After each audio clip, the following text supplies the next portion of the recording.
রিমা, তোমাকে আমি কত জায়গায় খুঁজেছি, বাড়ি চলো রিমা। কে আপনি? আমার নাম জানলেন কি করে? আমি তোমার স্বামী।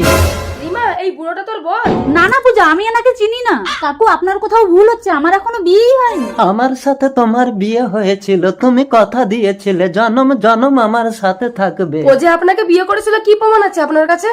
আগুন দিয়ে পুড়িয়ে আমার বুকে ওর নাম লেখা আছে, দেখো ওর বুকেও আমার নাম লেখা আছে। আপনার নাম কি? অঞ্জন। बात तो सही है। জানি না রে পূজা, জন্ম থেকেই এই দাগটা আমার বুকে আছে। তাহলে শোনো আগের জন্মের কথা।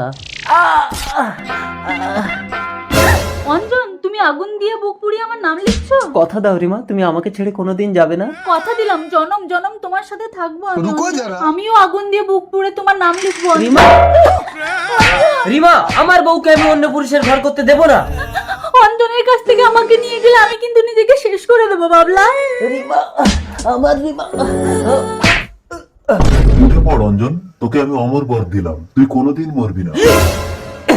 রিমা, আমার রিমা। স্বামীর অত্যাচারে রিমা আর বেঁচে নেই অঞ্জন। না, আমার রিমা মরতে পারে না। তুই চিন্তা করিস না, 300 বছর পর মধুপুর গ্রামে তোর রিমা আবার জন্ম নেবে। কিন্তু আমি ওকে চিনবো কি করে? ওর বুকে তোর নাম লেখা থাকবে। ওর বুকে থাকবে আমার নাম। মনে পড়েছে, তুমি আমার অঞ্জন।